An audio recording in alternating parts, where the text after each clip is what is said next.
early, or were you just like going as far as you could go and then waiting for someone to spot you and stopping, or what was your plan? I'm taking it very patiently.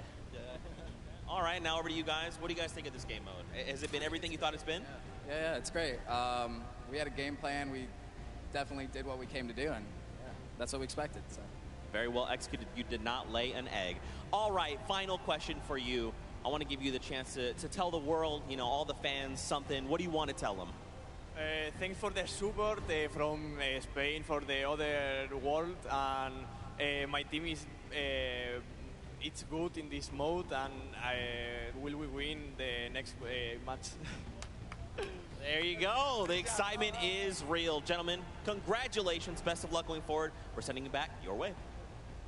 Brilliantly done there from the Chicken Champions. Thank you so much, Zeke. They're excited to be there. They stuck to the gameplay. And shout out to Bensor. The one thing he was looking forward to on this trip, he wanted to play in front of a big crowd. He got that moment, running through, securing that for the Chicken Champions. And immediate El Rubius turned to him and was like, it's all him, man. He put the team on his back or put the team in his dumpster. I don't know. That normally that wouldn't be a good thing, but in this circumstance, hey, it worked out for him. Yeah, another prop to Kyoto as well. The only, or one of two controller players here, you know, in the creative finals. So very nice of him to kind of represent for those guys as well.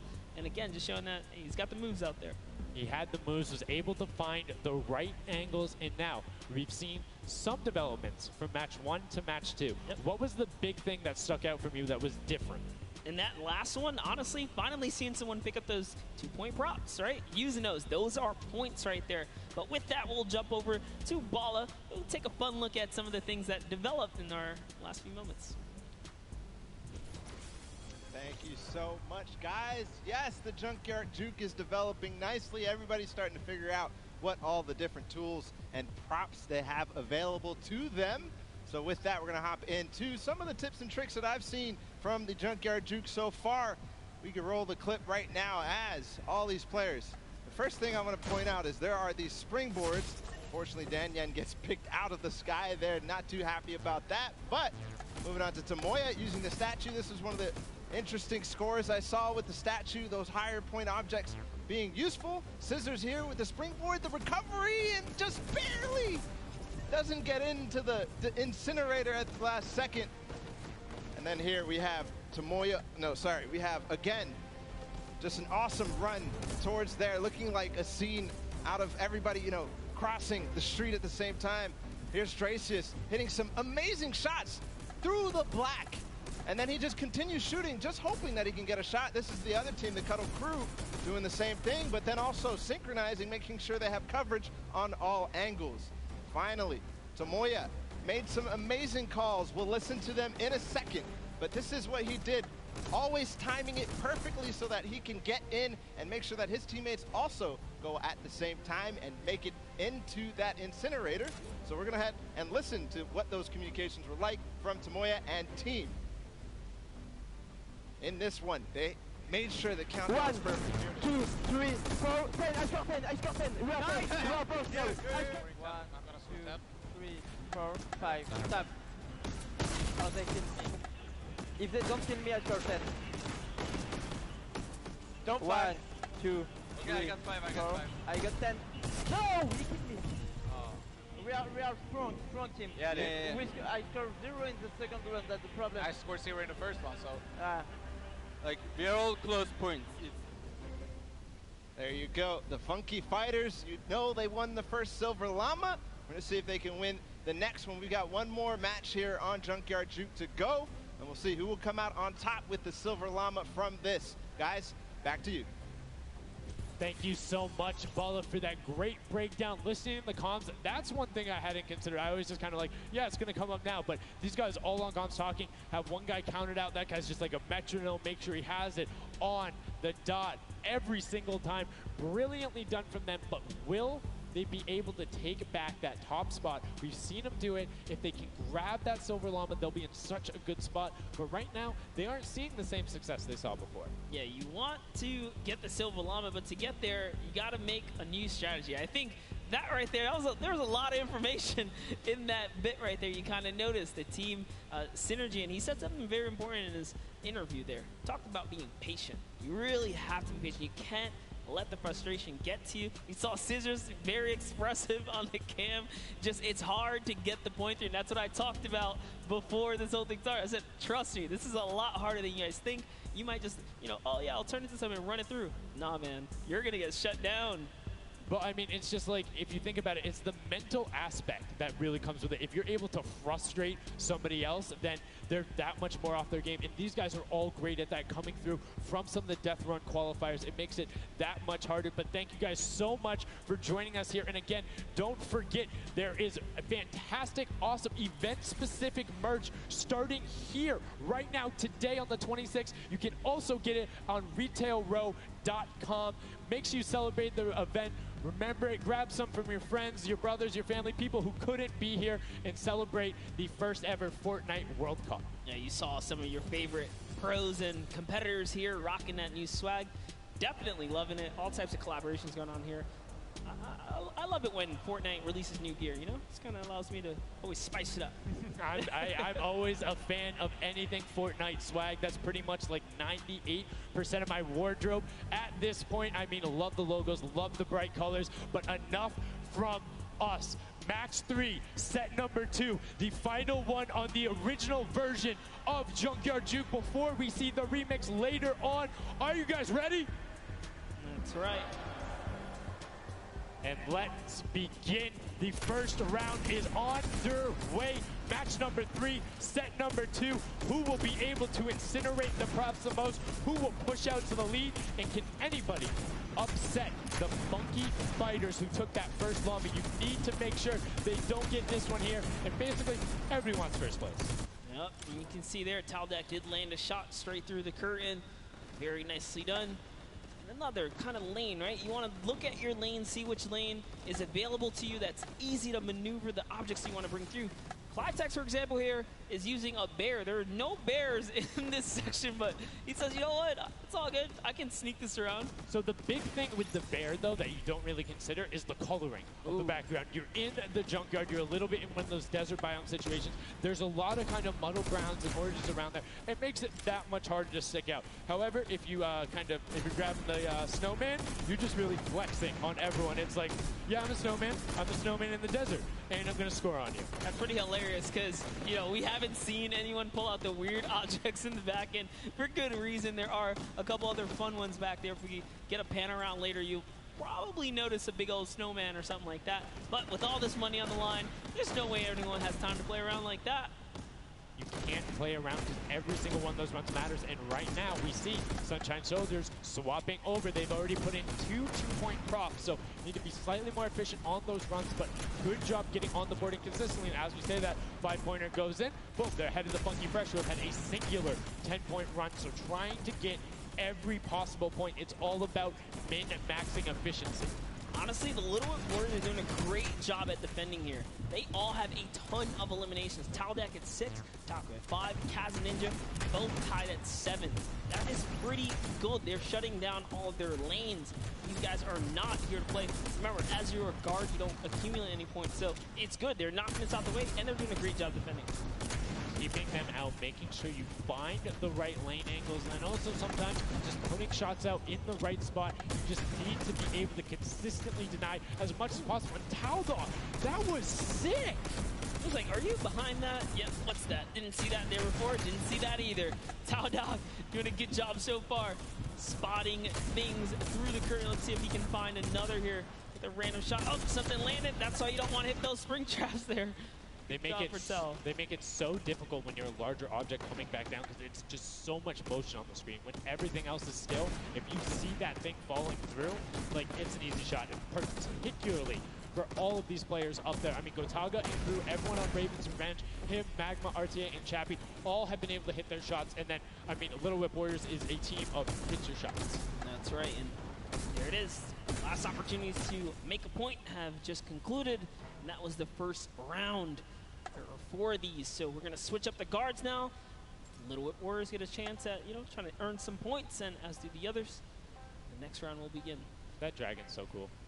That's so cool. Look at that. Yo, almost looks real. Yo, shout out to the observers. That shot right there, that's really cool. Big fan of it going out. And as you can see now, round 2 is underway. This is the final match on Junkyard Juke of set 2. And right off the bat, 2 archery targets and a water heater marching on out. Yep, that archery target is worth 10 points, though. So if you can bring that all the way through, it's one of the, I guess, smaller, large point objects. Magma doesn't even care. He's impatient. He saw the blinds open up. He just kept going. Svenoff did pump the brakes, though, even right here. Notice, stops it very early. He's just trying to blend in and get as many points as possible right here. Ooh. Did get picked up. It might have been the book there. That's the one thing that you need to note that makes it very difficult about the bullseye or the archery target, is the fact that because it has those placed legs, you have to be deliberate about where you're setting down. Otherwise, you're like, boom, right there. That book would be a giveaway if somebody decided to look down and double check that box. But there's 6 other boxes around, so relatively safe. Good path chosen there from Tyler, and opts to stop and be, a little bit of patient, and might have cost him there. I think he would have had it if he had just go full send, and I think he thinks so too. It makes me laugh to see him scratch his head, his jaw drops like, oh, being so close and not making it through is so unfortunate. Taudak is going to find a little bit of success there as the Suezo, and you saw Alex J for a bit is very close to scoring as well. Here's Zan from the Fish Fam, representing, hugging really close to that cactus. So long as he's not pushing through it, yeah, he is going to be able to sneak on out. He kind of hiccups there. He's going to go all the way. He doesn't care if the curtain comes down. He sneaks right underneath Tomoya and his team up top. Funky Fighters are at 35 points now in the guard tower. They can't earn any more. And that was a great run there by Zandy Knight. You see Svenos waiting for the blinds to go down, making sure he can find an angle, and then pushing in towards. Needs to be careful of that spring right there, but doesn't matter. Gets picked up anyway as he's like, hey, there wasn't a card there before. Alex JJ now looking to find a run. You can see Fish Fam and Llama Record Code currently hanging out at the top, but again, haven't had the chance to be up there, so can be expected. Alex JJ now 2 targets, both running out. Good stops at the same time, but particularly if you have 2 people taking the same path as the same item, it kind of has a little bit more of a benefit because you're like, yeah, those were both there but mine. There's no way those are both props. That's what I was going to say. I was like, you know what? Honestly, if you see a bunch of the same things, they blend in a little more. It's when something's an oddball that you really start to shoot. So maybe it is a good idea to time it, right? But there's split spawns, so you don't always consistently. There's different spawn points around the map that have the different exits as you go out, so you can coordinate with a teammate. Or what you can also do is sort of bait somebody else to do it, right? So you see somebody is running an archery target, and you're like, okay, I'm just going to grab that too, and then you follow their path. And if they get picked up, oh, well, you look slightly more natural, particularly if you're that much more patient. And you can see Svenos is actually doing that right now with Carnifex, both of them going into the box. Svenos does hit the spring, is hanging out behind the car, and will get the score. That was a great run from him. Yeah, he actually recognized where he was not looking down in the right direction, so he took advantage of that. Funky Fighter let his guard down for just a second there. He did manage to sneak on through, so that was the big point there in the final seconds as this round is now coming to a close there. Next round is going to begin. We're going to switch up the guards. Take another look.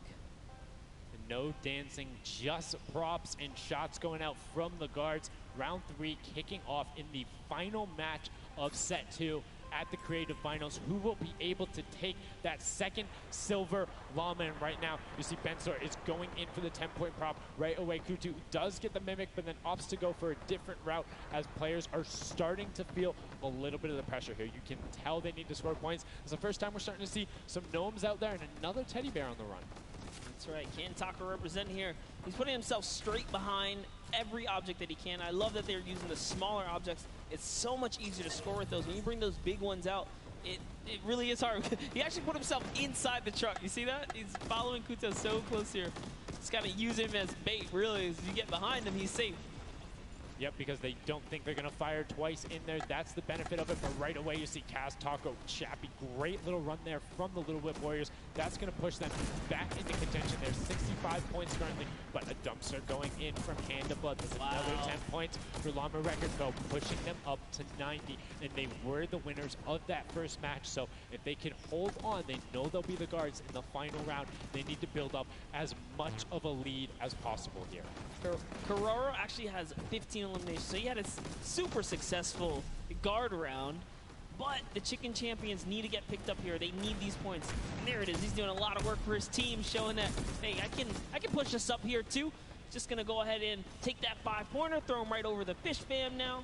And there in the top 3 running. That was a great run from him. Corner peeked the entire time, made sure nobody was looking for him. Like, he was barely threatened, but right now, Fencer coming through. The Chicken Champions, can they overtake in the last minute? That's 10 more points. That is going to go through for them, and it starts pushing up. Llama Record needs to get in some runs. The Chicken Champions will not be on the defense with them for the last one, so they're pushing it through. Right now, it is the Sunshine Soldiers and the Fish Fam up there, so they're doing their best to delay everyone. Xandy gets picked off by Tyler, and now Carnifex is chilling in the back on that rusted out car. Hand of Blood just barely avoids the shot. Oh, saw the hitbox going through there. The Tracers finding a way through the window, but not enough as Dracius gets in. 2 more 10-point props also going over, and we're seeing, I think, a little bit closer of a score here, minus the fact that the Chicken Champions haven't shot yet. Yeah, this is pretty rough. Neither have the Llama Company. The Llamas have not shot, went into the guard tower at all. You can tell because when we go to their POVs, they don't have any limbs, so they have not taken a run yet. Yes, excuse me, I misspoke there, meaning the Chicken Champions had already shot. Oh, the fact that they're already up so to the second. they're doing great. Llama needs to press on it. The only team who really has a definitive lead right now is the Chicken Champions. Effectively, they're up 30 points on the rest of the field because Cuddle Team and Llama Record Code both have to shoot next round. Oh boy, so if they can't secure a big lead here in the last couple of seconds, if something can't get processed, oh, the poor Burger at the very end. Burger did not get processed. We like it, never frozen there. Brilliantly done. Doesn't find it. Great work from coming out, and Carnifex doing a great job. Round 4 will begin. It's going to be the last match, and we're going to see what the line is going to be. Who is up in the tower? Who will be able to defend? And can they hold them off? Again, it's Llama Record Co. and the Cuddle Crew up there. Go Taga. It's already up there. And you can see the Chicken Champions were able to connect, so it's all about can a Little Whip and them catch up. They need a fantastic run, and they have to do everything to deny him, and you can see right away already tunneling in on those 10-point props. Yeah, the Cuddle Crew cannot earn points. The Chicken Champions already have the lead. They just kind of continue to press on here. Llama Records are up at their run, but it still matters. There's so much on the line for depending on each game, right? Each game is worth so much. You still want to hold your placement regardless of what. This is still a fantastic game for all the teams in the top 3 right now. And I mean, we saw the Ravens come up huge in their last match, pushing all the way from 7th into 3rd because of clutch last-minute decision-making. Right now, Little Whips are trying to do everything they can to catch up with the Chicken Champions and not deny them. Ninja still sticking with the water heater runs, trying to get as many of those in, but the Chicken Champions are still stretching out their lead. They have a 25-point lead, which means the Little Whip Warriors have to either start fast running with the 5-point props or switch to 10-point props. They cannot catch them doing a patient 5-point strategy right now. They won't have enough time with how good the Chicken Champions have been. They have been the prop masters so far. Yes, they have. They were doing so good, and oh no, Ninja hits a huge spike there. He's trying to dodge, and he's so close to making it through. It's very, very close. And here comes a 10-pointer from Taldoc, sneaks it right in. That's great for the Little Whip Warriors. That's actually going to throw them over the Llama Record Company right there. Cuddle Crew actually is somehow up. The Little Whip Warriors actually went to 2nd place now. They're so close to overthrowing the Chicken Champions as well. It's going to come down to the last final moments. Can the Little Whip Warriors get the runs they need to? You can see Kaz is taking the corner route, trying to find whatever he can, and he's doing it very well so far. Avoiding the jump pads there. Pretty sure Ninja called those ones out on the run since he hit them on the last time. You can see they're only 20 points down. They're all on 5-point props right now. They will be able to do it, but all of a sudden, Fish Fam is right there as well. They're only 25 points up. Here comes a rotation of prop. 5 points will be coming across for the Little Whips. Fish Fam also getting it, but Cuddle Crew does finally get pushed up there. Brilliantly done. 15 points now separates them, but Ryan gets one in for the Tender Defenders, pushing it back up to 25 with only 30 seconds remaining. Rubius knows if he can get this water heater in, if he can be safe. Oh, apologies, hidden so well. He was the statue going on there. And as you can see, hits the jump pad, stays on the corner, will get it in. That's going to push them 30 points clear But as I say that, FishFam catches right back up. 19 seconds left, Monster, in the final match of set 2 on Junkyard Juke. Can the last minute scores come through? 25 points. They need a run of 10s. Kaz got in. The box is coming just behind.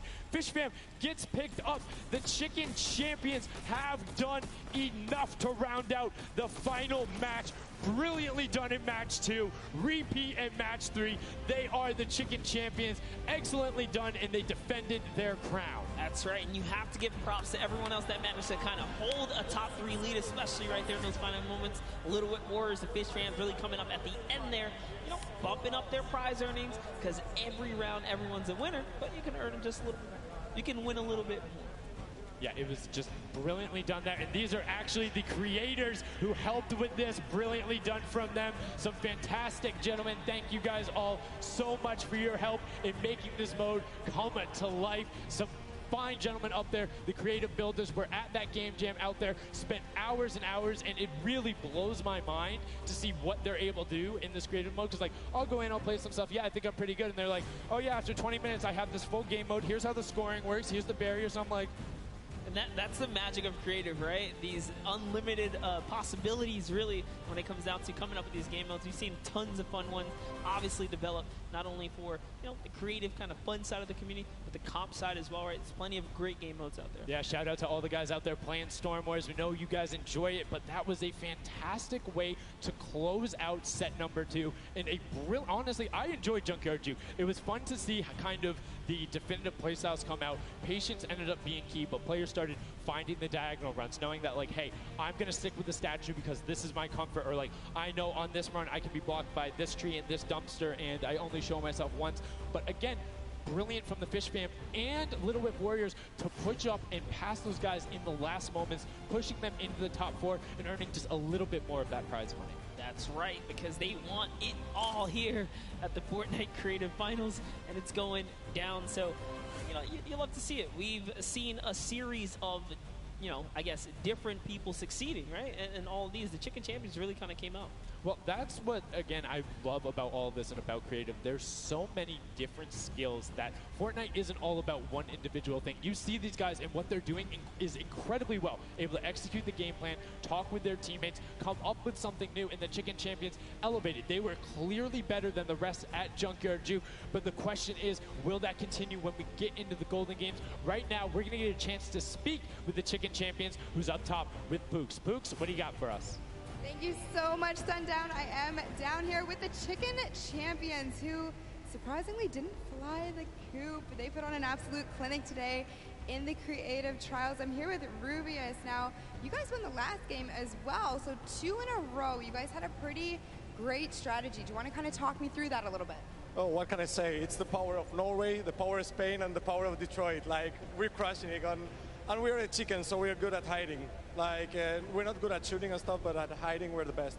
The best strategy, I think, is, well, let him take the big stuff, and we are like the supports. Like, we take the small stuff, the 5 points and stuff like that, and the trick is, don't tell them anybody, but the trick is to go in the corners.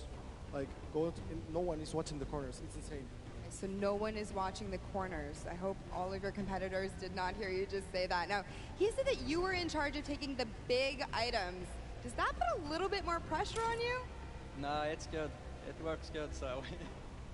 So you guys have a ton of confidence now. You have won 2 games in a row. I'm so excited to see how you all perform in the rest of the day. Going into these next games, do you have anything you're going to change, or are you going to keep things the same? We're just going to keep things the same, stay consistent, keep a level ahead, play slow. That's really it. So. And finally, just for you there on the end, I just want to talk a little bit about, you touched on the diversity of this group. Yeah. Now, I know you guys have really not played together much before. What has that been like, coming together, playing here with your teammates from all over the world? It's amazing. I share these moments with my team, and the next mode, it's amazing. And bueno, this parkour, I think my team is very good in parkour, and I win. We win. You guys are so confident. I love it. Hopefully that carries on into your next games. Congratulations again, guys. Thank you so much. Sundown, back to you. Can I send some love to Twitch chat? Oh, Let's go. Twitch chat. Twitch chat. There we go. You too, It's, Laser. hey, it's everywhere, man. Thanks for the plug out there, El Rubius. Fantastically well done. Love to everyone all over, no matter where you're watching, whether it's Fortnite.com/watch, on Twitch, on YouTube, in client, you're loading up all that stuff. Thank you guys so much for all of this and being here.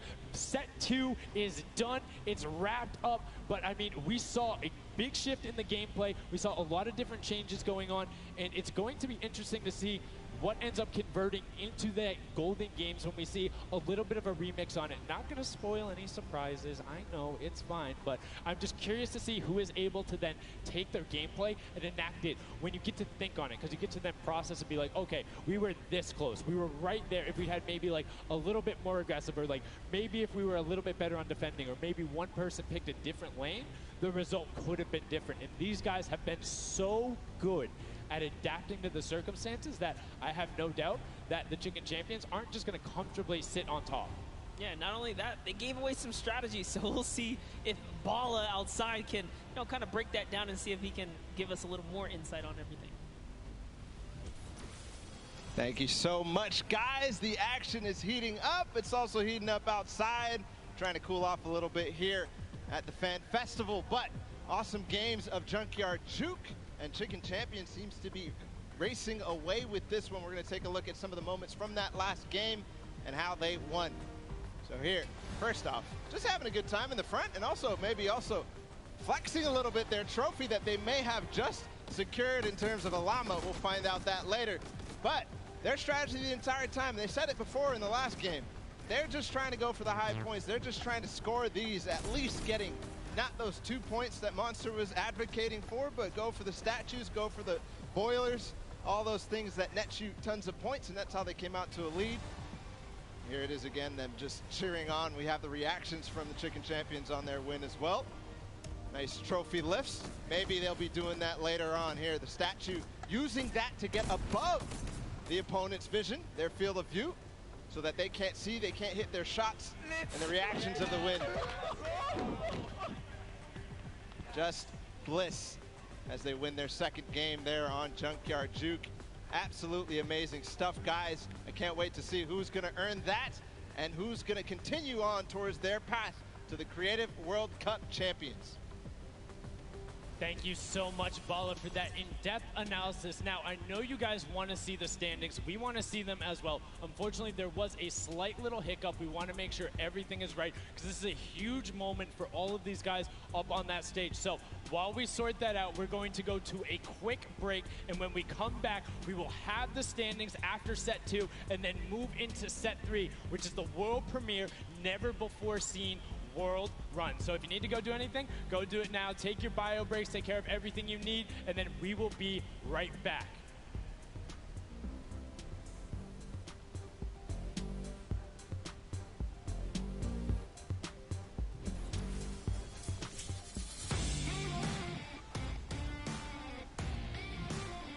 Hey, my name's Magma, and today I'm in New York because I qualified for week 4 of the creative trials for Godiga's map. I'm really looking forward to showing my skill set off and meeting all the players and showing everyone what I can do here. When it was first announced that there was going to be creative trials, I was really looking forward to it because it was all I did pretty much 24/7. I looked at it as an opportunity. I find after playing Battle Royale, when creative first came out and Scissors released his first death run, I just instantly sort of, took a liking to it and I enjoyed playing it. And I guess from there afterwards, when I found there was money involved with doing death runs and stuff, that sort of caught me and caught my attention and I started playing more. So with my team, my captain is Godiga. He's a French content creator, and my teammates are Chaps and Ardia. I think we can do really well at the Creative World Cup. I think our team has a good combination of the death run skills, but also the shooting and building and the good chemistry we have in the team. I think it can really make our team do well. I'm Magma, and my team, Raven's Revenge, is going to do really good in the World Cup, and we're going to smash the rest of the competition because we have the Battle Royale skills, building, death run, we have it all.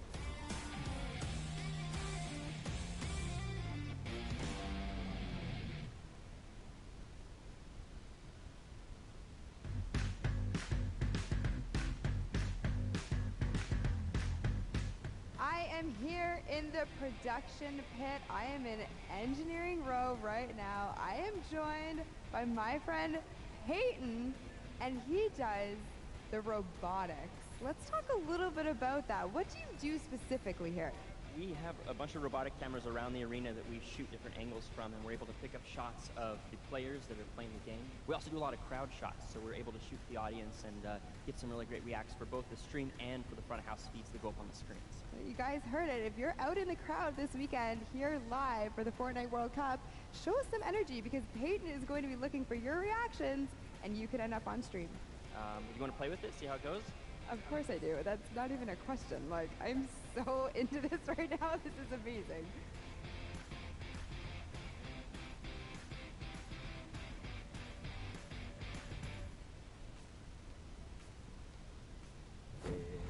I'm Scarlett. I've come from Japan. I'm happy and excited to be playing with so many players that I've seen on the internet. My favorite place to drop is Fatal Fields. If I win the Fortnite World Cup, first I want to buy a house, and then I'm going to eat a lot of food.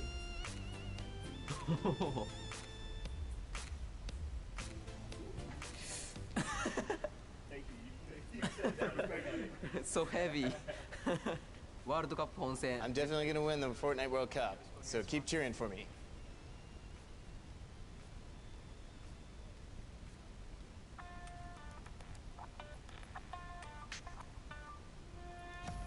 Hi, I'm Fortnite and I'm here to compete in the Creative World Cup. I competed in most of the trials and was really excited when they announced the bonus weeks after the original 5 were over. And I competed in the Jadith 100 level map and I had to speedrun 100 levels as quickly as I could. I really enjoy like all the different styles of maps and death runs that there are, and I really enjoy speedrunning them and trying to get as good as time as I can. The moment I found out that I qualified, it was just insane, and I wasn't sure if I was going to before that, and it was just crazy that I am here. And Fortnite and the Sunshine Soldiers are going to win because we have 2 captains, so we're twice as good. What is going on? We're getting some good practice here for the Fortnite World Cup Creative Finals happening very, very soon. A lot of first thoughts, first looks at the Sky Station Showdown, which is an incredible map. It was a great map. I mean, it mixes a huge new element into the game. You know, you got to protect the person with a sword, capture the objective, but my team, great teamwork, and, you know, we kind of pulled through at the end there. It was awesome. 1,000%. You know, so being able to kind of get your hands on the map, you know, before, obviously, the big moment. It's nice. It's huge. It's huge. And so, like you said a second ago, this is a brand new way of viewing Fortnite and playing Fortnite, which is incredible. Exactly. It's super exciting to see what people come up with, and then also turning it into a competitive aspect and put it in the game and make this tournament. So it's amazing. So any general kind of thoughts, concerns maybe about strategy? I don't know. You know, I think we won, so we know the strategy. All right, listen, this is practice still. We've got the big moment coming up very soon, but do you want to shout out your team real quick? Yeah, no, we've got some speedrunners in our midst, actually. We've got Tyler, we've got Zand, and Suzu. They are all speedrunners of death runs. And as you know, later in the Creative Cup, there's going to be a death run involved level, so we're going to take that one home too. Inspired by the creative man Scissors himself, has made many a streamer, many a content creator very angry with a death run, myself included. Great job with the practice round. We'll see you very soon. I'm excited. Thank you. Ladies and gentlemen, welcome back to the Fortnite World Cup Finals. We are here in day number 1 where the creative finals are going down. The stadium is jam-packed with fans from around the world who have traveled here not only to watch us crown World Cup Creative Finals champions, but also solo and duo champions as well. I'm Zeke, this guy right here is Bala, and we're getting ready to hop back into all of the action. Now, I think, you know, we've seen a little bit of the first 2 game modes. You know, we got to see a little bit of the Sky Station Showdown. We got to see a little bit of that Junkyard Juke, but there's actually something that Sundown teased, and that is the World Run. Yep. The World Run coming up next. It is an awesome, you know, it's something that I think a lot of these players are used to. Yeah. And I think they'll be very, very comfortable here. We'll have to see whether the challenge of the obstacle course will be, you know, anything that these guys can balk at, or if they're going to be able to just cruise through it. We'll see.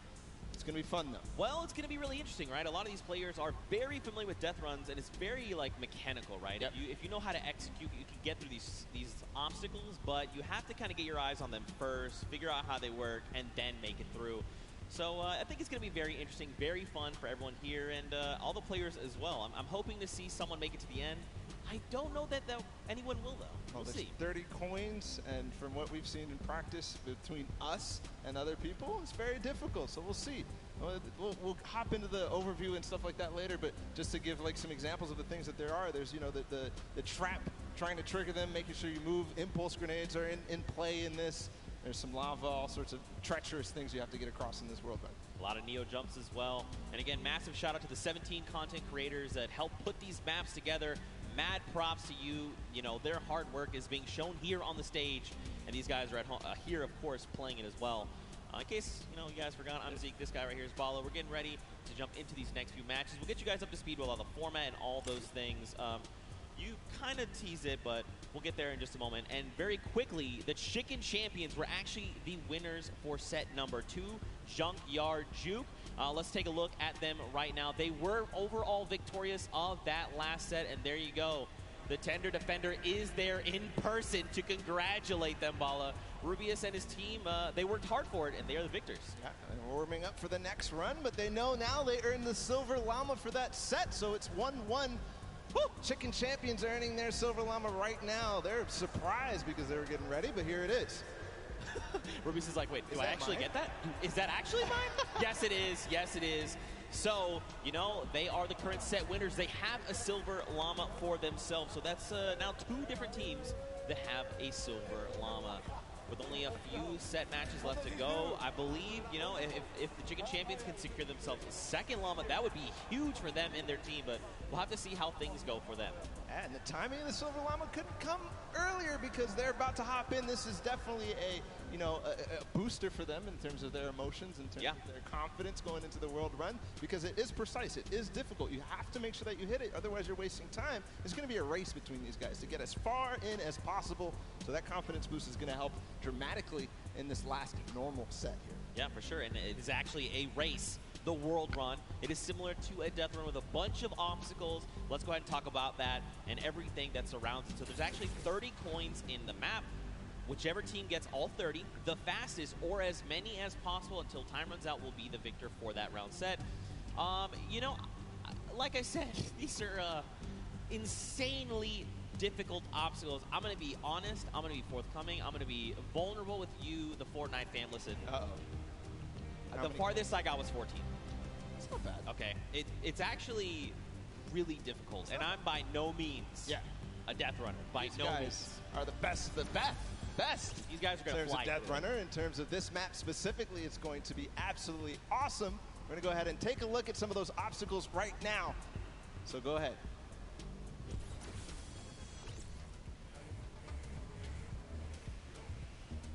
We're going around the world in this new creative team, Death Run. In this challenging new creative game, 8 teams of 4, led by some of your favorite content creators from around the world, will compete to collect all the coins in their lane faster than everyone else. The first team to collect all coins in their lane wins. If they don't finish, the number of coins they collect will determine their placement. If a player is eliminated, they'll respawn at their most recent checkpoint. Any team member can grab a coin for their team, so players will have to work strategically to gather all of the coins before the 10-minute timer runs out. It might sound simple, but it ain't easy. Players have no mats and limited items they can pick up along the way. Each team will have to use teamwork, communication, smarts, and speed to make it to the top of the leaderboard and take home their piece of the $3 million creative prize pool. Ready, set, run!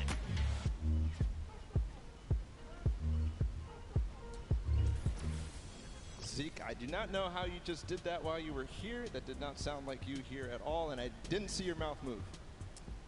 I'm magic. That's just how it goes. That's just how it goes. But yeah, World Run, you got a little bit of sneak peek there. We're getting ready to hop into these games right now. Speaking of which, let's just go ahead and do that. I think this is going to be very, very fun. We are getting ready. If you guys here in the stadium are ready and excited, Let these teams hear it. Let's hear you right now. Man, that's so weak. No. Okay, let's pretend the first one never happened. Like I was saying, if you guys want to let these teams know how you're feeling, let them hear it. Yeah, that's what I like to see. And now the game begins. Here we go, the world premiere of the World Run. See how they do out of the gates. They are open now, and it's all up to these guys to start hitting their first jumps, and people are falling left and right. A couple of first coins are taken, and everybody seems to be off to a hot start. This is really like off to the races here.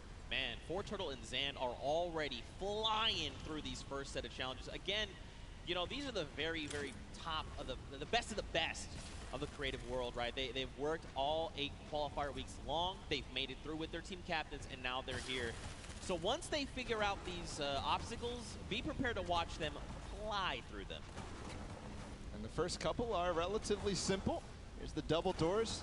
I think are probably the first like one that you have to kind of know or see it in advance. And then here, the impulse jump into the tire, into the castle, and 3 players have already made it all the way there. It's neck and neck between most teams right now, 10-8. Bro, I'm so mad. Do you understand? I literally had to play this to completion, all 12-minute rounds, 4 times to make it halfway, which this is the castle. And these guys got it in like 3 minutes. I'm upset. Oh, this is why they're the World Cup creative players, and you are not. You're here casting. That's cool. I'll hold that L, I suppose. I'll hold that for sure. So there's a few challenges here in the castle here, Bala. But as you saw there, Karora actually took a little peek at it. There's these little bumpers, and that'll actually send you upward into the next, basically, tier. So the most optimal strategy here is actually to leave two of your teammates behind, send 2 up to try and gather more coins faster. Because otherwise, you're just going to dedicate too much time, and you really want to maximize your time in this world run. And there's definitely a couple coins that you definitely want to get as fast as possible through here. They're trying to get the half slides through with the chiller traps. Right now, nobody seems to have figured it out just yet, at least in the view that we're watching. But meanwhile, the Fish Fam and the Sunshine Soldiers are up to 13 now, but still neck and neck. I believe all teams are now inside of the castle, and we call this basically the first kind of tier of the difficulty for these obstacles. As they move up and go past this, they will become progressively harder. Yeah. And again, this is the first time these creative players, qualifiers, have seen the world run. They've never seen it before. They have just, you know, they are mad. Their skills are insane. And look at this. Taldeck's already up on the next tier. So he's probably telling his teammates, all right, look, up here, I just use this bumper. What do I have to do? So he's already trying to figure it out. I like it. That's not me. The moment I hit that pad, I was like, I guess I just keep moving forward, and I kept running. I love this experimentation. He's actually also communicating back to his teammate at the same time, because he went over that bumper and he's looking, do I have an opportunity to go back here, or is this it? Do I have to go forward? Just like you were alluding to before. And now he decides, okay, he tells exactly what's going on to his teammates, Ninja, Kaz, and company, and they move forward. Alex JJ, though, is off to really the races. He's way ahead of everybody else, I think. But no, there's a Raven's Revenge. No, it's Svenos. It's his teammate. They're moving. Yeah. They are moving. So what's tricky about that last jump there is those little directional pads will give you forward momentum, but in jumping you lose some of it. So you actually have to make it in a straight run. There you have to trigger the trap, get the impulse to make that precise jump, land on the other side, trigger the trap in one fail swoop, while also taking a step back to keep yourself safe. Now there is a little few secret ways to kind of trigger certain traps or get around certain obstacles. We'll have to see if these players discover them. But like you said, man, Svenos is destroying the game right now. Just unbelievable. And this isn't even a team that qualified from a death run or elimination run or even a speed run. They qualified from a survival map. And he's doing things like this. He is leading the pack. There's a Fish Fam up ahead of him, though. Yep. They're not hitting this just yet. This is so precise. You have to change the altitude. Is he going to hit it? No. Second try. Here's Suzo. Here we go. First jump. Now, this is the impulse. You want to send you a little bit forward. Now, this is one where you want to get height. You got to throw it, try to get on top of it. No! Just barely, Suzo. And he's at 21 points right now in third in terms of coins. And it's all up to timing, I think. Zeke, we might see this end in the first match here. In the first round, they might end up completing everything because they still got 5 minutes to go. Well, we'll see, Bala, because here's the thing. That obstacle there is called the ice jump. But this next one that Fortturtle is at, we call this the double danger. Let's just look at this real fast.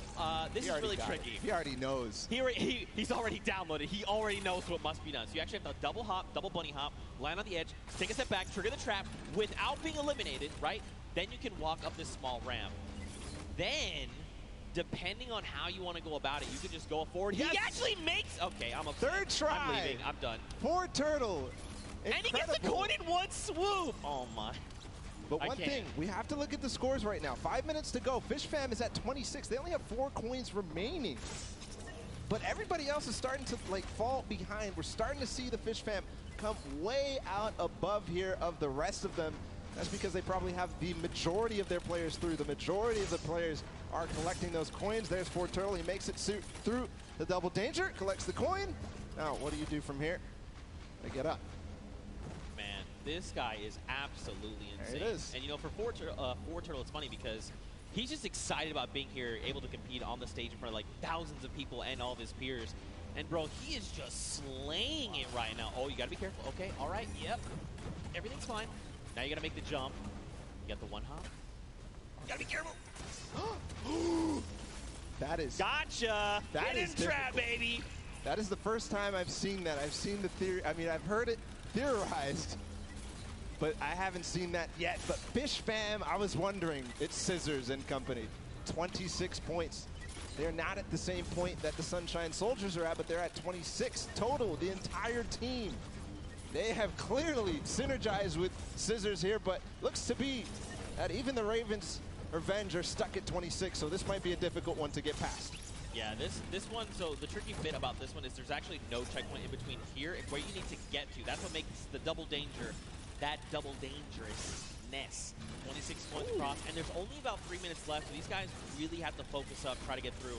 Now, the key thing going forward is, again, this is a test of speed, right? So a lot of these players are seeing the traps, they're making it through, memorizing kind of what they have to be doing to make it through the obstacles. Zan's already through. And that means when they get to come through next time, it's going to be that much faster, right? They're going to be just tearing through all of these obstacles like they're nothing. Hand of blood, Lachlan, here we go. Two Lachlan team captains. Hey, this is important too because they still have coins to earn on their own. Right. They're all the way in the back. They're not earning the coins. They're not helping their team out in front, trying to figure out the obstacles. But two captains back there. Ooh. Okay. All right. Trigger the other one. Yes. All right. Land on it. Trigger that one. Dude. Is he gonna get it? Nice dodge. Ooh. This is insane right now, and there's the second player to make it through Fortturtle into the door. No! Nope. And look, you drop back down. So that's the challenging part. We call this thread the needle, right? You have to make it in one go. This is extremely difficult, and this is where a lot of these players are going to get caught up. But Turtle is a legend. Look at how methodical he is. He's insane. Look at the precision jumps, man. He's not going to miss this ever again because he already knows that trap, unfortunately, was timed at the wrong time for Clytax, but he's up above. Let's see what he can do here, going to try and attempt this again. Trap above. When he lands on that, he has to jump at the right moment, then slow himself down. Fortturtle from up above, still back. Nobody has passed this point just yet. All right, first trap, second trap. Hop across, take a step back. Nice. Jump across, take another step back. Okay. He was trying to be a little greedy there. I respect it. You know, you sometimes just want to land on that without having to kind of hop back out and kind of just risking that. So it's good that, you know, well, it's not good. It's bad that he messed it up, but it's okay. This is Turtle. He's an MVP. We're watching him. This is crazy that it comes down to this. There's a minute and 30 seconds about to figure this out. He got up here before, and he didn't make it through the door. He's not going to make it again. Unfortunately, everybody is hard stuck at 27 coins with 1 minute left. I believe whoever is going to be the first to make it through here might find themselves the first winners on the world run. 1 minute left. You got to be thinking, are they saying Raven's Revenge? Wait, they just got the 28th coin. They might be through Thread the Needle. Next up would be, I believe, bump jumps. Did get through. We saw the end results up there. Made it through the door. Okay. Yeah. Ooh, nice catching yourself. All right, you got to through the trap. That boost pad on the side. That's just disappointment and frustration in his face. Ooh. If he wants to secure this, he needs to try to get one more coin in the next 30 seconds because I think Fortturtle is going to be able to catch up. Here's the All jump. right, this is the first time we're going to see 25 seconds. Okay. So this is where you risk it all, man. This is it, the leap of faith. Watch these precision jumps. We've got 18 seconds left on. So these are these Neo jumps, right? You jump out and around, keeping that momentum. 10 seconds left here. 1 coin remaining for the Ravens Revenge to find. He just got to get around that corner. I don't know if he's going to be able to climb these staircases just now. No, he's given up. He says no. Everybody else is left in the dust. Ravens Revenge take the first world run with 29 coins. Not quite finishing the map, but I believe next time they might. And these legendary birds of the sky, they made it all the way up there, man. They were on the leap of faith, that last little section there. They had 29 points, and if they had made it up, especially if they made even just 2 people up there, they could have been kind of starting a rotation, right? You jump first, see how far you can make. I will follow. But the big key for them is now they know what every single relay is, right? So going into this next round, they can say, we know we have to do. Don't forget, make this precision jump here, do these little things to try and get through. And that could prove to be a very good advantage for them. Yeah, and they don't have the silver llama yet. They don't have anything in terms of llama, so this is important. Any of those teams that don't have a llama right now, they need to earn it if they want to be in contention towards those golden games. Of course, every match matters, Zeke. They are earning prizes every single match. And that's got to feel good, right, to have a stellar game here to get some of that prize pool for yourself and your team. That's huge, right? Like, so much respect to these. Also, Turtle, what the heck? Yeah. What is this kid on? Yeah. Ridiculous. He was one of the first to achieve every single obstacle every single time. Finally, he got stuck on that one at the end. I don't know what you were calling it. It was a nice twist of the tongue, but just amazing there from Fort Turtle to be the first every single time and then getting overtaken at the end. But, you know, next time, he knows it now. He's probably going to be the fastest to get ahead of everybody because he knows it all now. And you saw how mechanically good he was once he figured out the obstacle. So I think all signs are pointing towards another Fort Turtle performance like that. I mean, like you said, he's downloaded it all, right? He's got it up here, and now he's put it down on paper. I mean, again, though, Ravens Revenge have got a little bit of that advantage, right? They've seen the other plays. I think the big thing, though, is trying to get more of your teammates through to the challenges, right? Like, it's very difficult to try and get all 4, you know, in one fell swoop, Raven pun. But if you can make it, even just that second person, like the moment you start to miss a jump, you're like, all right, I'm going to be eliminated, just go forward. And maybe that person sees where you went wrong and is like, okay, I can make the jump, and then they go forward, right? And then you're just kind of constantly logging through, getting more coins, and getting where you need to be. Yeah, and there was also an aspect of covering for others as they made it through, especially as that castle point happened. We saw Lachlan and Hand of Blood, the 2 team captains, all the way back in the back, but their teams were still up there because they were covering for them, they were getting those coins.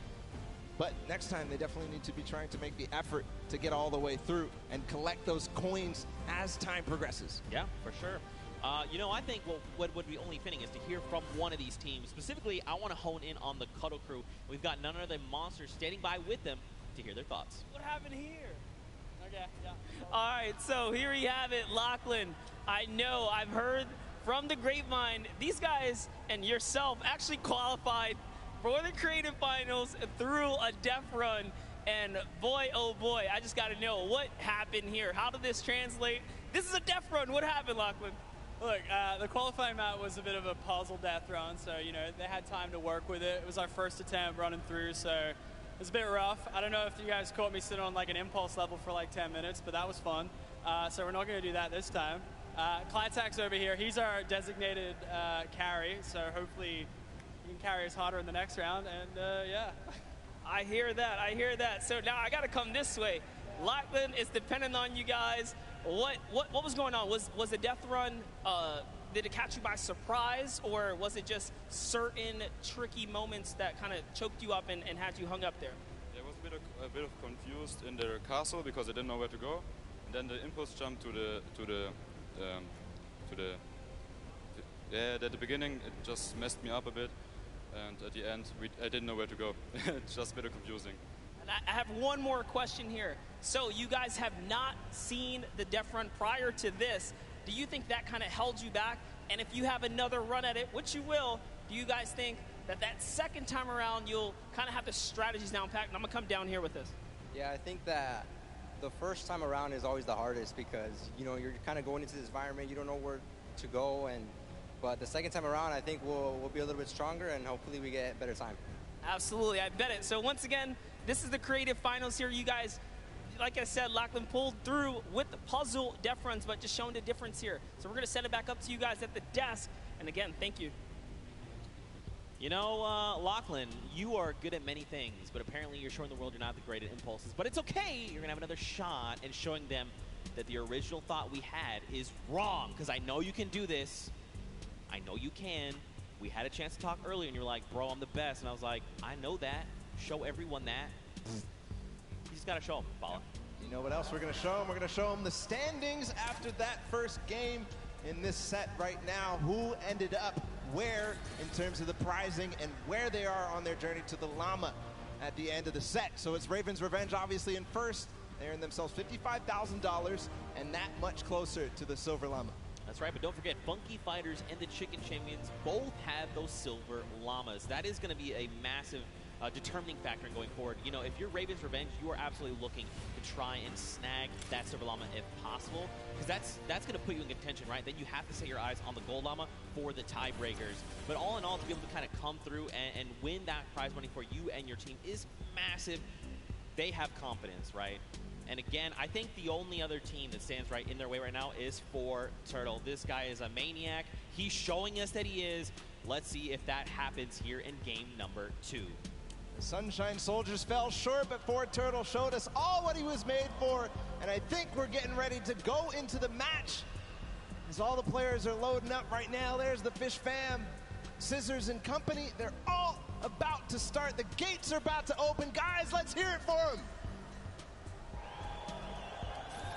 Ah, there you guys are. You're paying attention. I respect it. Here we go. 10 minutes. Countdown has begun.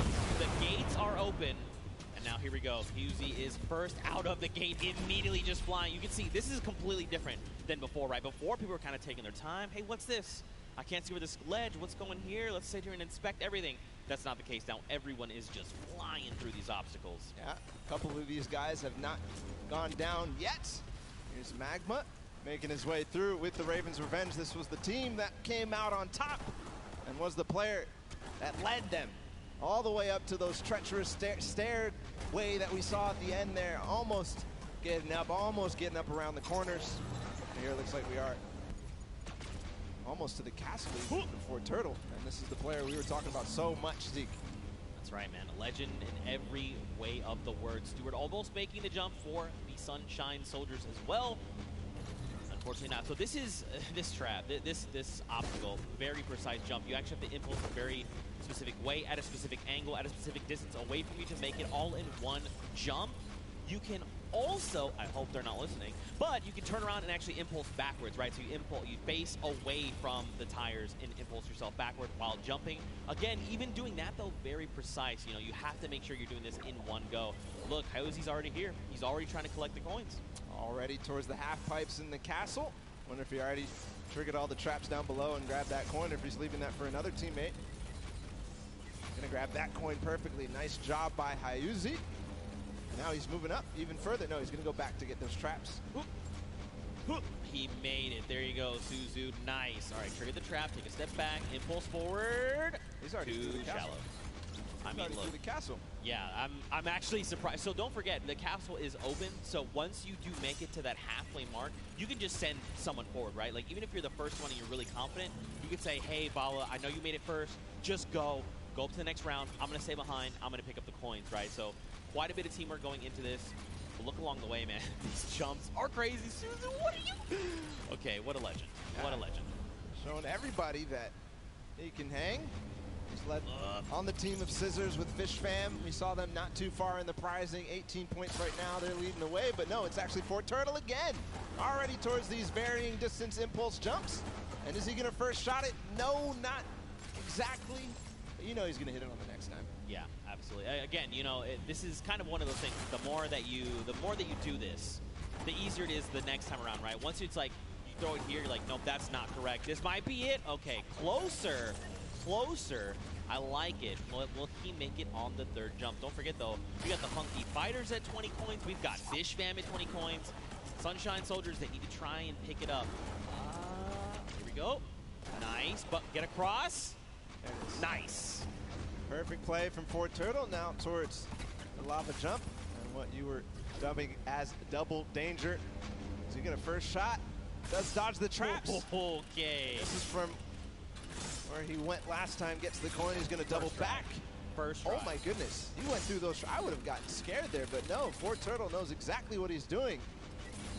Going to get all the coins in first try on the double danger, but doesn't make it through, so he has to still complete it. And Suzu and Sand, meanwhile, from Fish Fam, are taking the lead. And that's what I kind of talked about, right? Trying to send 2 through. If you and your duo partner can make it through these jumps and get there, then you can start watching, right? Because like you as a player, you go to do it, you mess up and you're eliminated, you're like, what happened? What exactly did I do? You kind of go back and then kind of relive that moment. Not here, right?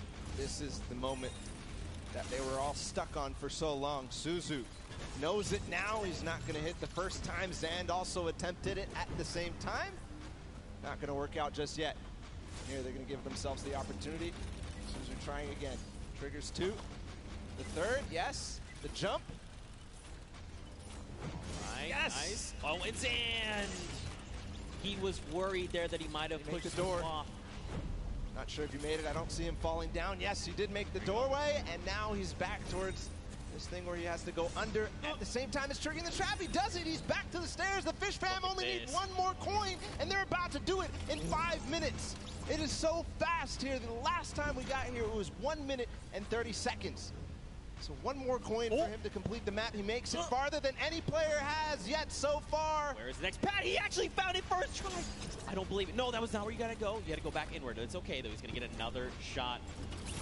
Man, that was very impressive. Honestly, I would have been like, where am I supposed to go? But that's why this is called the leap of faith. You've got to jump around that corner and hope that something will be there to catch you.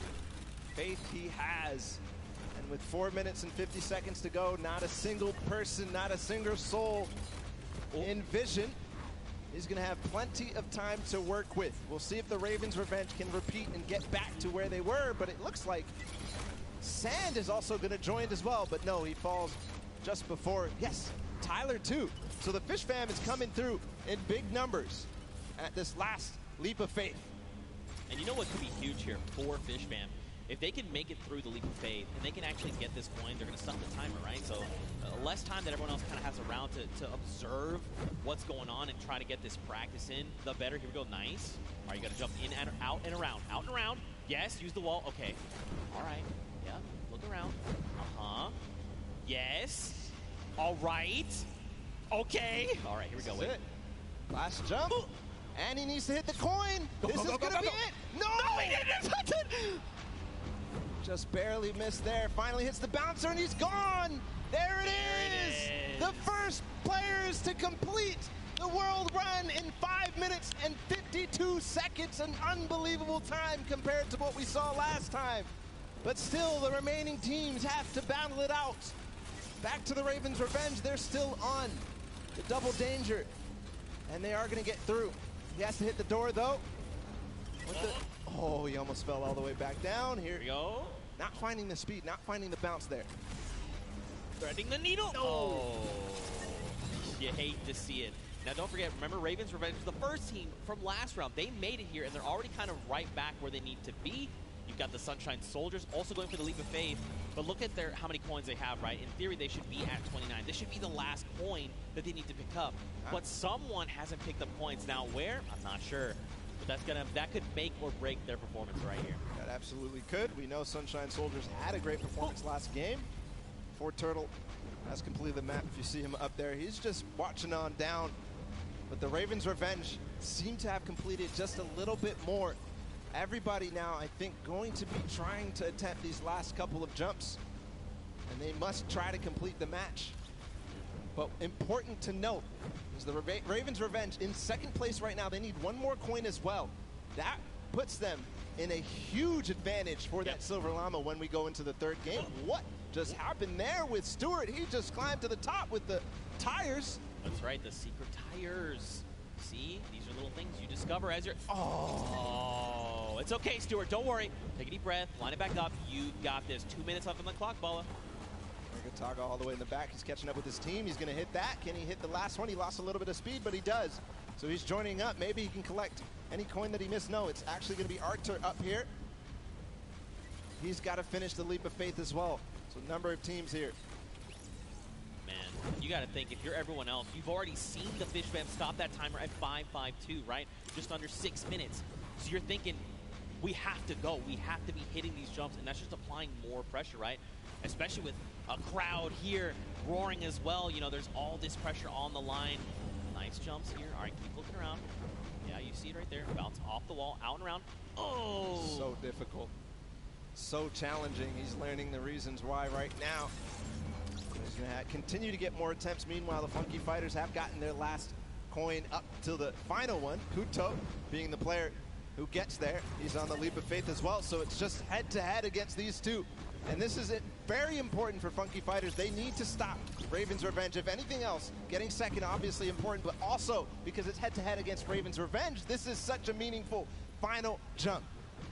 And, I mean, don't forget, they were the winners of that first round, so they already have points built up from that. If they can secure this last coin, that could be massive heading into the standings. But again, we've just got about 50 seconds left here.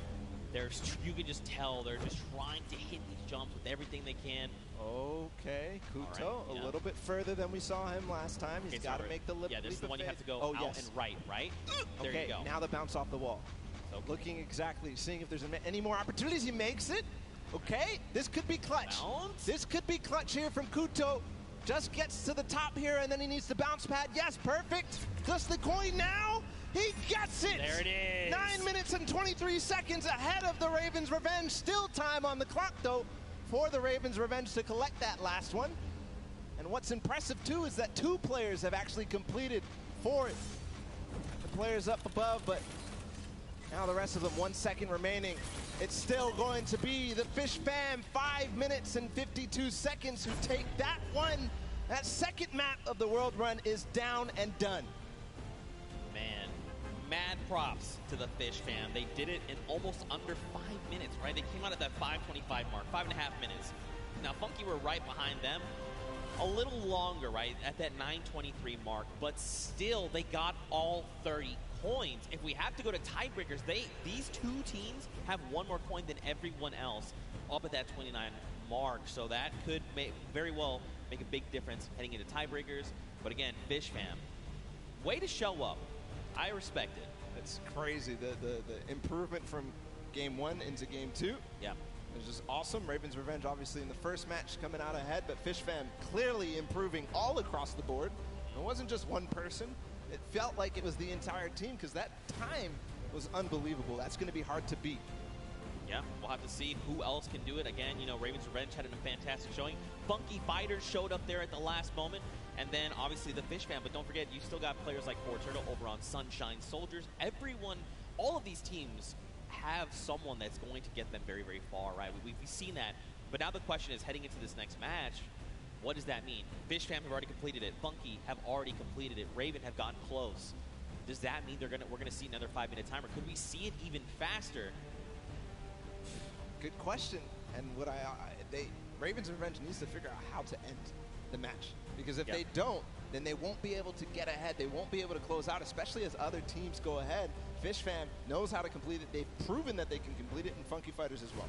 Yeah, for sure. Well, for now, let's send it over to the stage where Pookie is standing by with the Fish Fam. And Pooks, real quick, ask him what their favorite fish stick is. You know, we can't always make it all about you, but I am down here with the Fish Fam. It is, dare I say, official. They're the first team to take a victory in the death run. I'm going to start here with Suzu. So you were the one that essentially clutched that victory for your team. How did that feel? It felt great. Like, at first, I choked the bouncer, and I thought I choked the level as well. But then I figured it out, and I picked up the coin. I was like, wait, this is it? Let's go, baby. It definitely looked like you were in a little bit of a precarious situation there for just a second. Was your team coaching and helping you that whole time? Yeah, they kept track of the coins that we picked up. They kept motivating me, like, you got this, it's easy, we got this, we got it in the pocket and stuff. So yeah, that felt great. Awesome. Now, I'm going to come over to you, Scissors. we all know you are the veteran of death runs. You have been doing this from the very beginning. It must be an absolute honor to be here on the stage today competing, being able to help these guys out, pulling through to a victory. Are you going to continue the strategy going into the next game? We've got the strategy on lock, and obviously it's awesome, you know, helping these guys, but they're helping me win. They're the real speedrunners. Well, I mean, it is a team effort at the end of the day. All of you have picked up coins. Sand, I'm just going to go over here and talk to you really quickly. Now, I mean, this Creative Cup, what does this mean to you as, you know, a creative champion? I mean, I'm not a champion yet, but maybe, yeah. Maybe one day. Well, thank you guys so much for staying here, hanging out with me. Best of luck in the next run. Zeke, back to you guys. Look at that, the Fish fam ready to go back in. They're already getting their heads back in the game. Also, great pun, Pookie. Also, I'm upset with you that you think this is all about me. What is wrong with you? All right, though, anyway, what kind of takeaways do you think these players can make heading into the next game? Well, the takeaway that I take out from that is that they were all supportive. The interview, they said they were supporting each other, keeping track of the coins, and pushing their Suzu ahead, making sure that they're encouraging him. But for everybody else, I think the takeaway is, how do we beat that leap of faith? Yep. That's the one that everybody's gotten stuck on. They've wasted a little bit of time at the double danger, but the leap of faith is really where everybody needs to close out, especially the Ravens' Revenge, if they want to get that silver llama. Well, we'll have to see how things unfold for them. Very quickly, though, let's take a little break here. Let's send it down to Cam for his Inside Sundown. What you got? And Bala, and we're going to take a look at some of the kind of strategy that goes into it. But first, all of these competitors who are here, who are competing in this world run, have had an opportunity to get there. It's been incredibly stressful. There's a certain amount of kind of mental edge you need to get through it. So let's kind of take a look in and how these competitors prepare for what was a world premiere and first appearance ever. Let's take a listen in and how these guys are talking and getting ready for the match.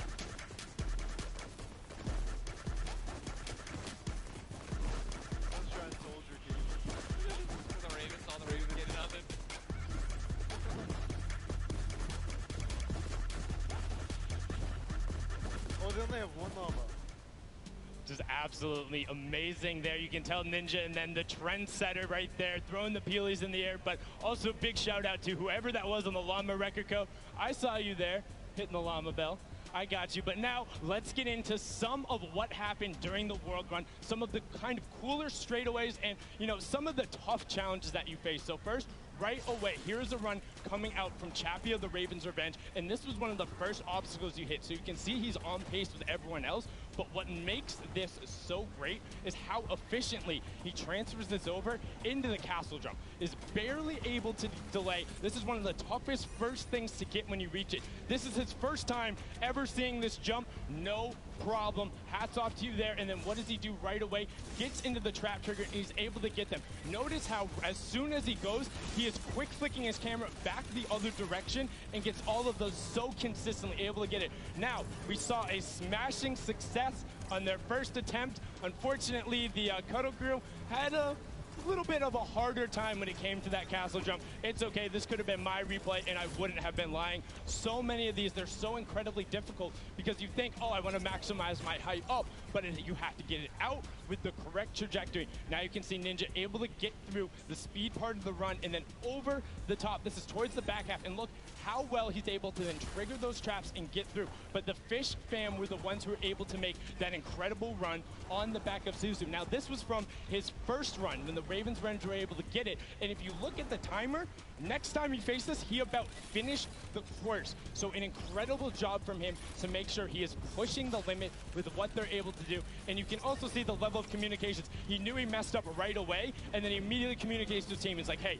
you got to run and then go up. Now you're in kind of that double trouble area trying to get the triggers, and this is where they got held up for a significant amount of time. A lot of the competitors not being able to bait the chaps correctly, and now we're over with the Ravens Revenge, who were able to power through this. Again, this was from the match number 1, and you can see how he's using quite literally every single space available to him, including the rock, including the jump off the side with the airstrike to then get up to that leap of faith, which is such an incredibly hard challenge. And only having 2 teams full completed it after the 2 runs when all of these players are such strong death runners. You can see the Fish Fam. Look at the timer on the clock, 5.5 minutes, and he's so quick going through it, and he's precise. He lines it up, he takes a step, and he goes. My question is now, between Suzu and Zen, they were so incredibly good last game. Can they beat that time? Can they keep pressing the pace, and will they be able to do it better? Because when you get up here, you have to do everything right, find the lineup, not miss a single one of your drops, and then get the final coin. Was able to then double back and grab it there off the launch pad for that 5:52 time in the #1 spot in match number 2. This is now the second time we've seen the world run, and we asked the question before, what happens in run number 3? Can the Ravens Revenge get over that last obstacle of the leap of faith, or will everyone else start pressing up higher and higher and being able to challenge him? Match 3 is about to be underway. We're going to throw it back inside to Zeke and Bala. Gentlemen, take it away. Thank you so much, Sundown, that insight. I mean, he's asking the tough questions. What happens in match number 3 of this set? You know, again, Fish Fam, you saw, I kind of touched on a little bit earlier, you want to have as many people up on that leap of faith as possible so they can just sit there and rotate around. But before we hop into this next match, Bala, I think we probably want to take a look at the standings. You want to see how things are going for all of these players together. And of course, you want to take a look behind us. We've got Fish Fam up there in first place from that last match, walking away with a nice chunk of change. Ravens Revenge in second, Funky in third. Don't forget, Funky Fighters and the Chicken Champions both have Silver Llamas, and that's going to play a big factor later on. Everybody needs to make sure that Funky Fighters do not get that last Silver Llama, because then they are out of contention if they don't have a Silver Llama. Because Chicken Champions don't really mind, because they have another place to play. They are kind of out of contention for this Silver Llama right here, but still, so many different teams have an opportunity here. The Ravens Revenge, the Funky Fighters, Sunshine Soldiers with the Ford Turtle, and then the Fish Fam as well, able to collect it. So we are going to get into the next game of the World Run, the last one of the set.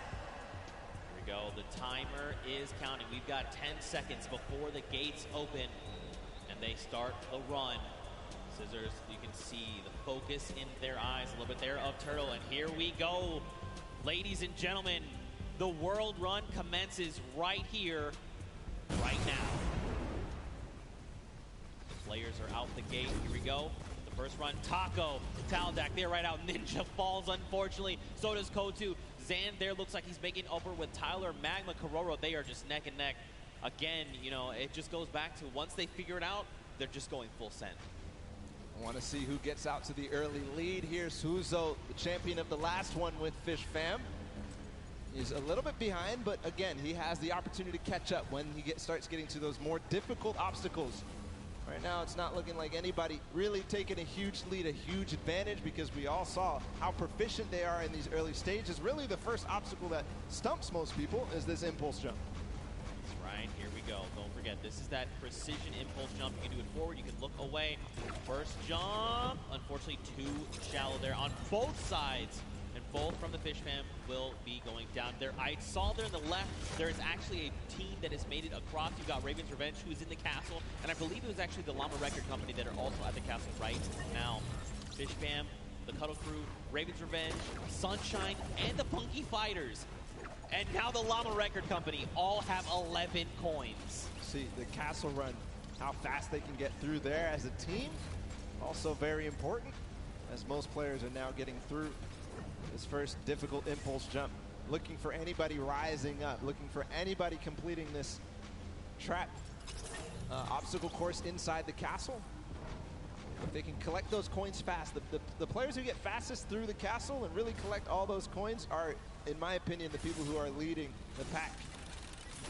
Yeah, I almost think, like, should you just, like, as a squad, grab, like, send one person to each thing and just, like, very quickly grab all 4, and then as a squad go up, right, so that you have more chances going through every single challenge. Obviously depends on how many of you actually get to the castle. What a time there from Scissors through that one. Is he going to be able to finish out that impressive performance? He's got a couple of jumps still to go. 1, no way. I will. 2, 3. Scissors showing off why he's one of the best at these types of maps, but way ahead of him, his teammate Suzu. leading the pack again, so this might be a better time here for Fishfam. All right, man, Scissors, that was insane, dude. Again, like, these guys are so good, right? Once they figured out they could just do it, it's almost like muscle memory. You see Suzu here. Now, Suzu's smart. He waits here for Scissors to get across, and then once Scissors gets across, he can start triggering the trap. He's going to opt to say, look, you know what? Let's just go. I'm trying to get the coins. We need to rack up as many and as quickly as possible, because don't forget, last game, they got that 5.5-minute time on lock. They still have another minute and a half going off of last game, right? If they can do it again, it's going to be huge.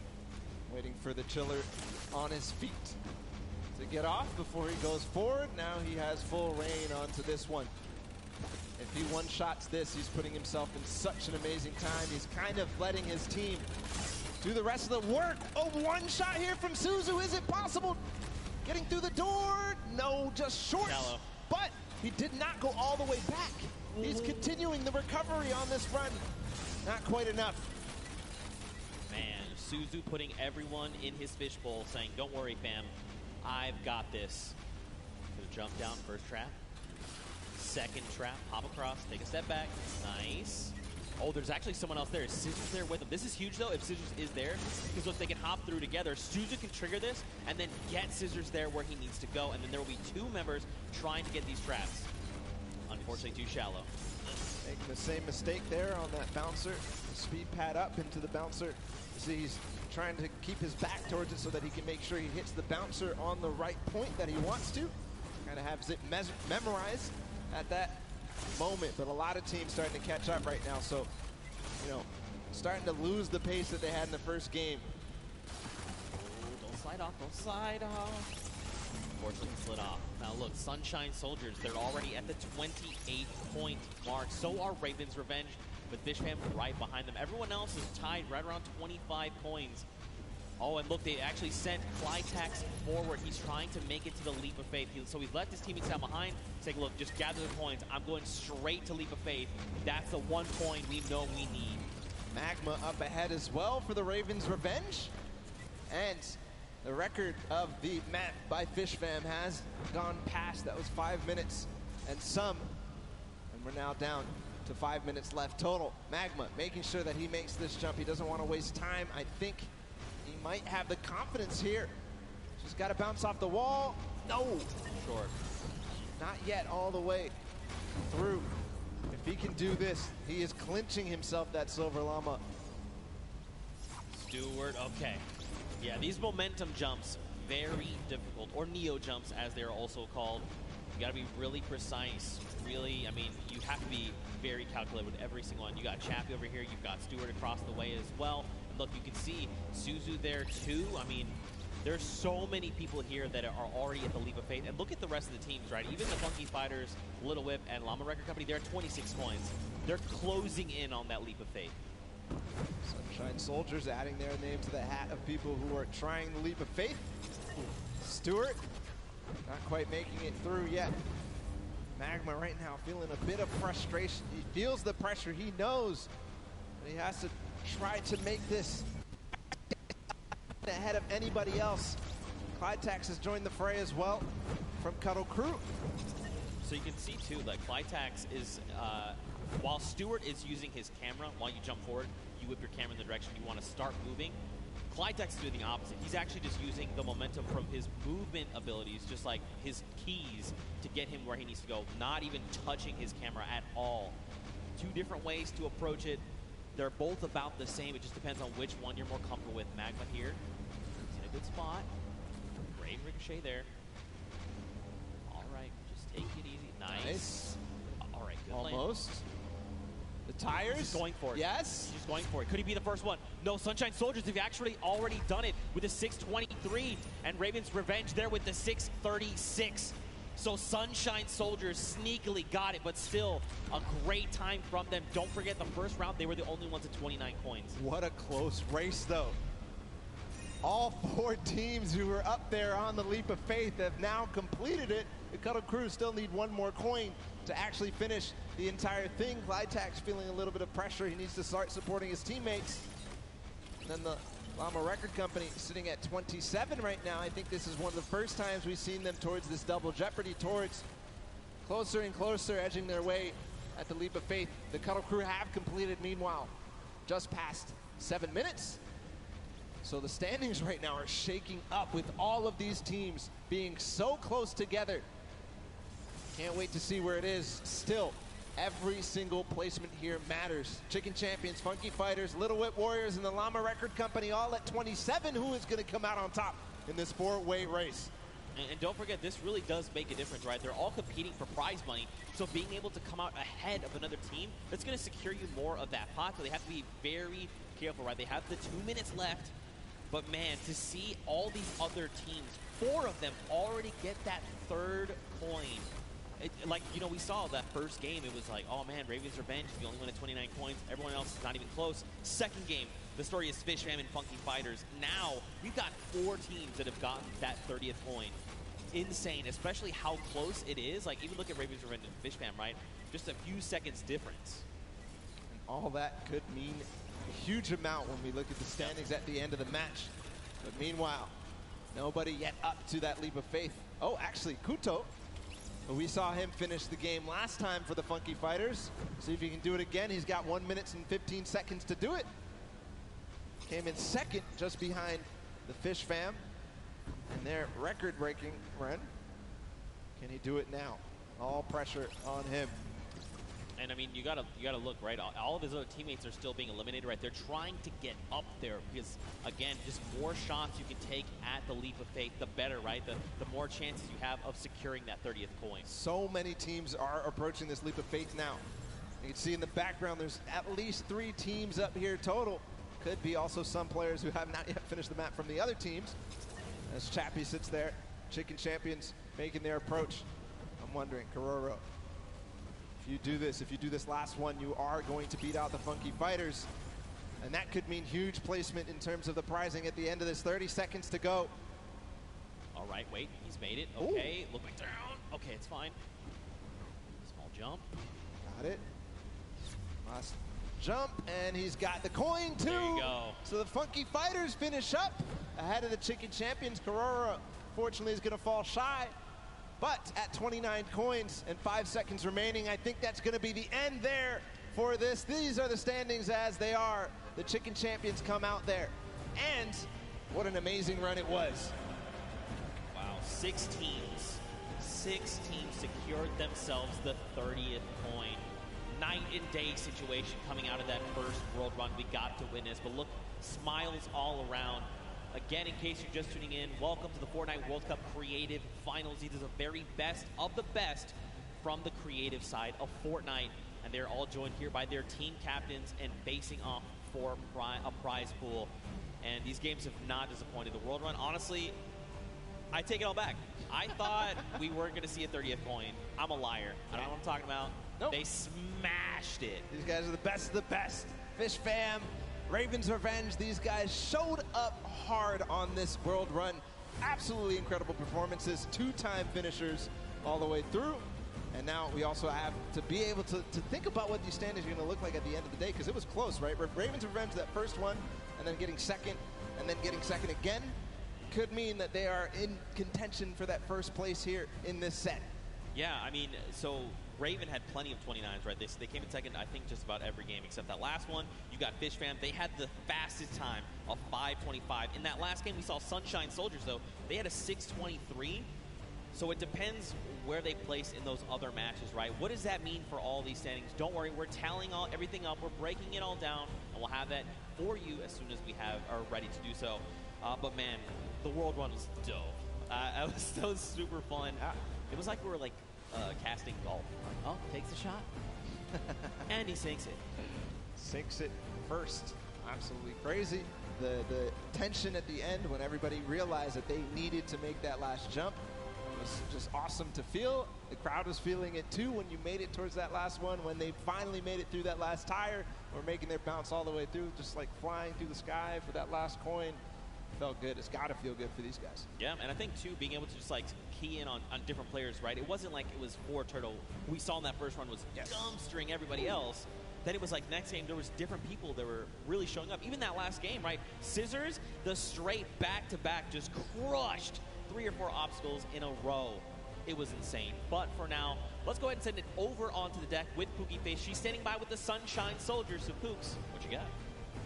Hello, Zeke. I am down here with the Sunshine Soldiers. They're the most adorable team, in my opinion. They are coming from all corners of the globe. They've come here to compete today. Now, so far, you guys have, there have been a couple of struggles, but the day isn't over. We still have the remixes coming up, so keep that in mind. Do you guys have a new strategy going into the remix? That's top secret. Hidden information. Yeah. Information, that's it. And you, coming all the way from Spain, it's so lovely to have you here, Daniel. What has it been like to... I'm actually from Mexico, not Spain. From Mexico, sorry, from Mexico. What has it been like to be a captain of your team for the Creative Cup? Yo amo a estos chicos, en verdad creo que no puede tener mejor equipo. Estoy demasiado contenta de tenerlos conmigo y estoy súper feliz por la experiencia. I feel really happy. I couldn't have a better team, and I'm super excited about this experience. That's incredible. We love having you here. Thank you so much.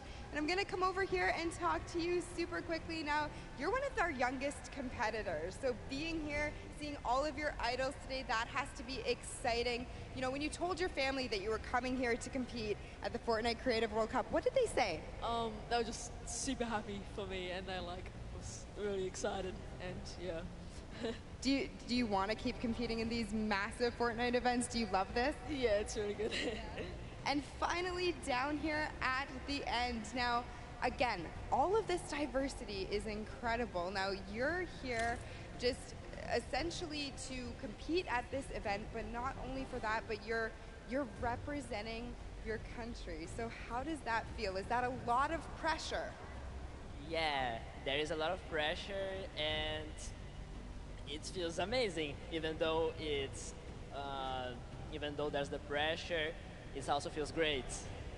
Well, you guys are doing an incredible job. Best of luck to you in the remixes. Gonna throw it right back over to the casters. Man, Pooks, you are not lying. They are adorable. They're all so happy to be here. You love to see it. Man, the Sunshine Soldiers again. Mad props to them for coming in with that 6:23 time in the last set of that match there.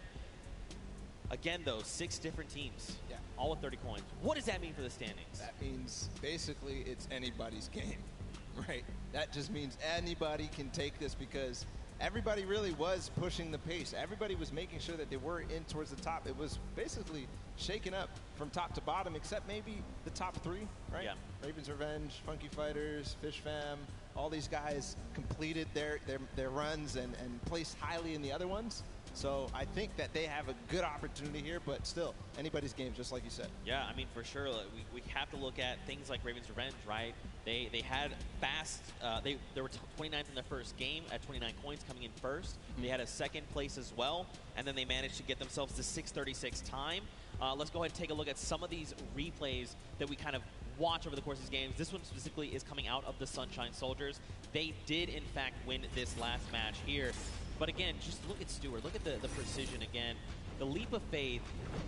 It's crazy because, like, in just looking at it, you're like, that doesn't seem so bad. Oh, it's so but difficult. It's insanely difficult, the precision jumps you need to make. To maneuver yourself through that. He actually made that in one hop. Everybody else was stopping before that. He went all the way to the tire and jumped over. The reactions there in the background from that team.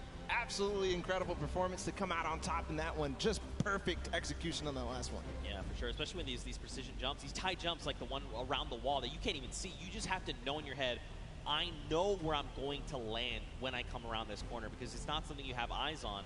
And once he's been able to do it, he's like, okay, I know the jump that I need to make every single time. But ladies and gentlemen, you guys got to get ready because we're coming down here to the wire. We are very close to knowing who are the set winners from the World Run. Everyone gave it their all. Man, did they show up huge. I'm not disappointed. That was so much fun to watch, especially coming off of Sky Station to then Junkyard Juke to this. Just 3 almost completely different creative game types we got to see today. Yeah, we're putting them through the ringer. They have to do all sorts of things. They have to show off how versatile they are.